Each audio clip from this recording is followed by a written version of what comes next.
So I'm just drifting back a shrimp with the current. It seems to be this kind of where some of the fish are hanging out. I already got one trout who's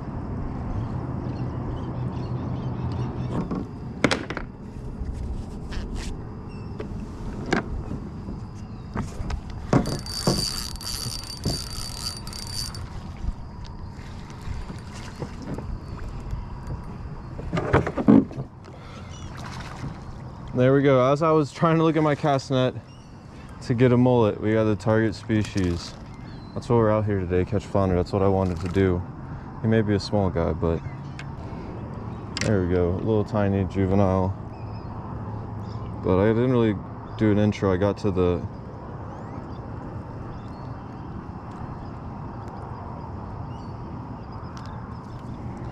there we go. And of course we are in November now, so even if I was to catch legal flounder, they're no-so.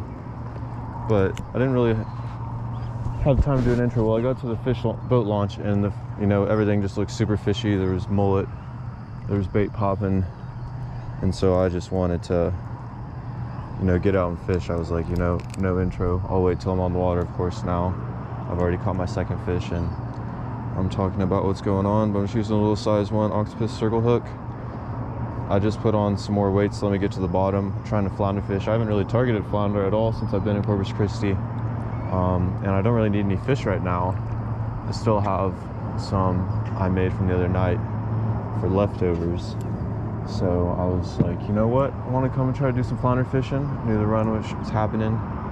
Stacked up along these channel passes along the walls, and I'm just anchored up right near the boat launch. I got some shrimp, and then also what else I was spending time on is at the boat launch, cast netted about 5 mullet or so, and I just saw a ton swim by that preoccupied me. Didn't even realize I had a fish on the line. But if I know the flounder stacked up right here, I might switch over to a big old paddle tail down south and bump it along the bottom and see if I can't catch a doormat or something big.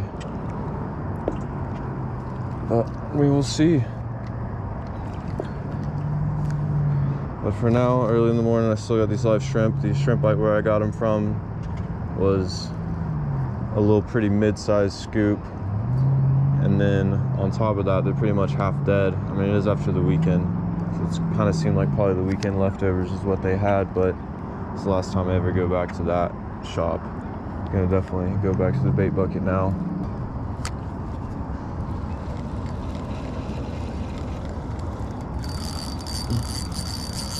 Something did have it.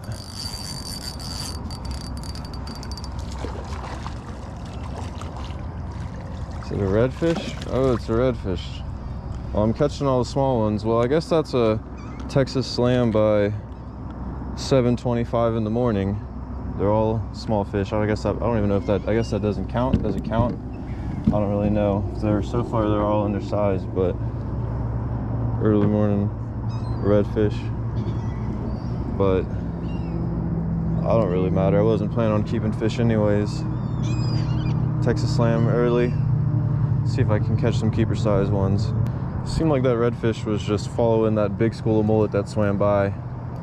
He was hanging out with them. He was following them around. Pretty safe place to stay at. But yeah, I mean, there's a blue heron.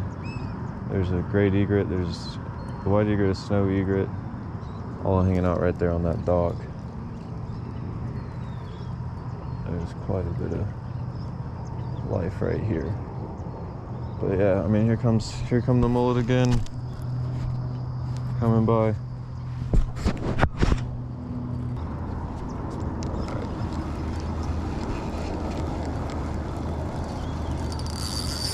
This has been on, what? This has been on the whole time?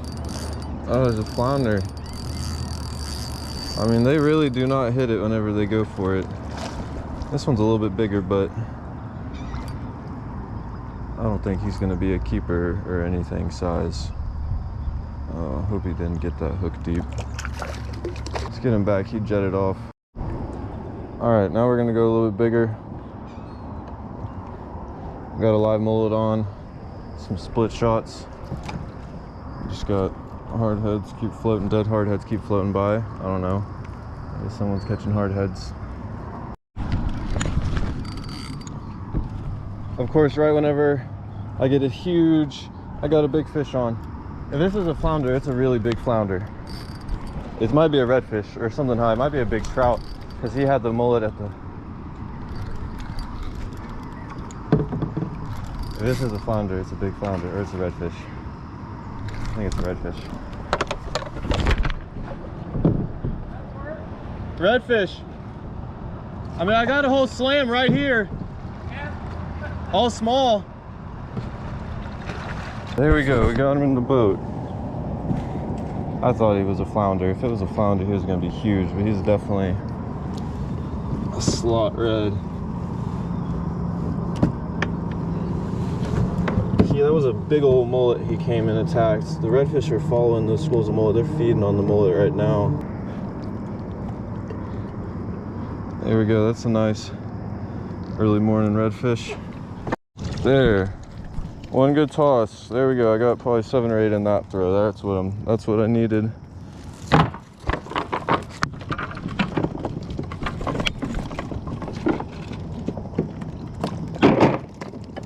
And we got mullet and mullet flicking in front of me.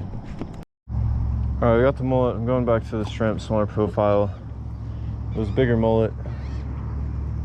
Need something a little larger to take it. I want to see if I can't catch a good sized flounder in this spot. Oh, is that something that's already got it?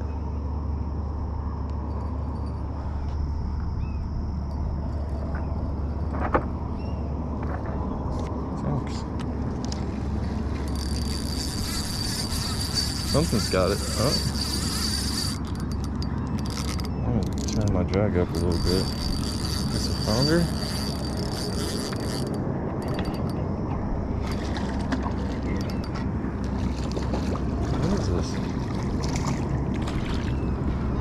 This is the biggest pinfish I've ever seen in my life. Holy crap. This has got to be. This is double the size of the previous largest pinfish I've ever caught. That is an absolute tank. He is feisty. He's not even opening up his mouth. Let me get rid of that. Look at that. I mean, lengthwise, with the get the tail forked, that's a foot long. That's a foot long pinfish.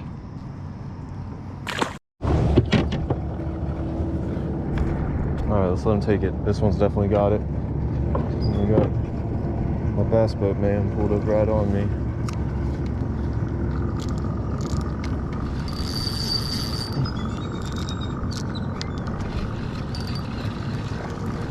All right, I think we got a trout this time. I already got a slam. Yeah? They're all stacked up right here. Just small flounder, but slot red, and this good trout. He's about 16 incher. Nice little speck.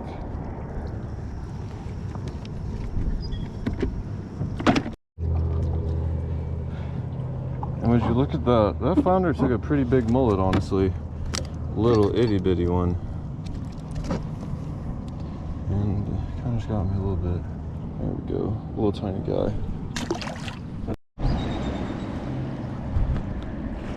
Number one reason why I like fishing on Mondays is I've been out here a few hours already, right on Packery Channel, and there's only been about 4 or 5 boats total versus a weekend, especially on a good fishing day. With good conditions like today, there's no telling how many boats. There's a juvenile, looks like a green sea turtle, right there hanging out in the water. He thinks I can't see him in the grass. Not a bad hiding spot. It's pretty cool.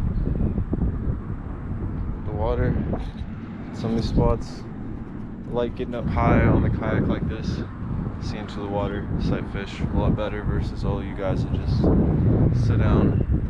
You got to be able to stand up. Makes for a much more pleasant experience. See cool stuff like that turtle and fish popping Oh, I don't want to disturb him, but I'm just kind of drifted right over him. See if he's going to take off.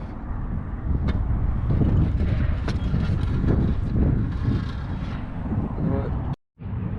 He is hanging out. Green sea turtles are the most prevalent species in juveniles. Most of the time hang out on the jetties, kind of shallower areas, or even out in the surf where there's not as many predators hanging around. Of course, the full-grown ones hang out on the deep offshore reefs. The other ones kind of float around and bleed more on the jellyfish and other kind of things that are a lot easier to eat versus the ones that are usually adults that go and graze out on the offshore reefs. But yeah, I kind of let him get up and now he's all floating in the current. So I put a shrimp out, and then there was a ton of perfect size mullet on the smaller side, not the big ones, maybe like the 2 or 3 inches. And I went to grab the net, and then of course, right as that happens, whenever my shrimp got blown up on, and I didn't have my bail open, and he didn't get the circle hook. I didn't get a good circle hook set. I wasn't able to open it up before he had pretty much taken that whole shrimp. But if there's flounder around here, this is probably one of the best spots, kind of beside the current, kind of slack water. It gets down, it seems like it gets pretty deep right off the edge of these rocks right here. All right, my GoPro was messing up. I'm being real careful with this fish, as this is a big flounder. I saw him come up. He hasn't really fought yet. I don't really think he knows that he's caught yet, honestly, but this is a big flounder. And my GoPro wasn't turned on. I just had to really carefully without the battery. This is a doormat. This is a freaking doormat. This is the biggest flounder I've ever caught. All right, they're known to fight. He really hasn't fought much at all yet. It's almost as if he doesn't really know he's caught, and then he could freak out on me. Let me loosen the drag a little bit in case he does want to take off. This is an absolute doormat. Holy this is an absolute doormat flounder right here. This is what I was targeting today. Now he is going to be a big breeder. Come on, no, come on. I know, now he knows what's going on. I'm loosening up my drag. The circle hook seems like it's in the corner of his mouth. The only thing I got to worry about is anchor line. You can come over here, buddy. This is an absolute freaking stud.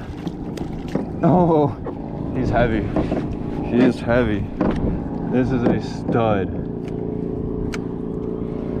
On the live mullet. It's still right there in his mouth.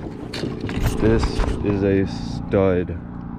If I've ever seen anything like one before. Alright, he got that hook kind of deep. So I'm gonna go ahead and cut that off and let that. That's why he's not really fighting. Absolute freaking tank of a flounder. That is a full size adult going to spawn, most likely a female. Get a semi measurement on her. 22 inch flounder. I think that's a good one. All right, we're gonna get her back. All right, she's ready to go. There we go. That is an absolute stud. Whew. That's what I came out here for, and I did it. That's how you do a Texas slam. Keep your fish size. Obviously, it is November right now, and Texas Parks and Wildlife can't keep flounder. I would not have ever kept that flounder. That's going to be a good breeding individual. It's good to see, obviously, that we're taking into effect what's going on with the populations. I haven't read too far in depth, but you know, anytime that we think that there's a population in jeopardy and we need to close the season, I'm all for it, 100%. Especially whenever fish are stacked up where they're at right now. But guys, conservation is very key in Texas Parks and Wildlife. They know what they're doing for a reason. They put a lot of money into the research they do. So the least we can do is listen to them whenever they say, you know, no need to eat flounder this year. We're trying to keep the populations up, because they're definitely a lot tougher of a fish to gauge populations compared to trout and redfish that will school up. And you can see big schools of them. Flounder, you know, they're hidden on the bottom, especially during the summer and other months whenever they're not schooled like this. They're pretty tough to find or catch or whatnot with the techniques you got to use. So anytime that, you know, you can help out, it's the time to do, especially whenever there's plenty of trout and redfish out there right now. But that was awesome.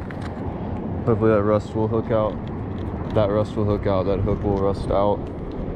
Won't have any issues like this. That's what I'm talking about. I felt that flounder kind of one knock.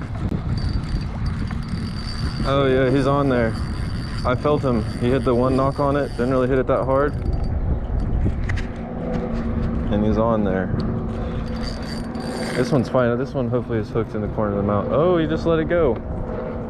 How did that get all the way? It came out. Oh, the hook. Look at the hook. It was hooked in the tail and it somehow got in the middle and it frayed the whole dude up. God, he had the whole I mean, there's a big flounder right here. Now, especially this guy's all wounded and chunked up. But yeah, look.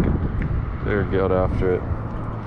I felt just a knock. They really do not hit hard at all, but I felt a knock on that one.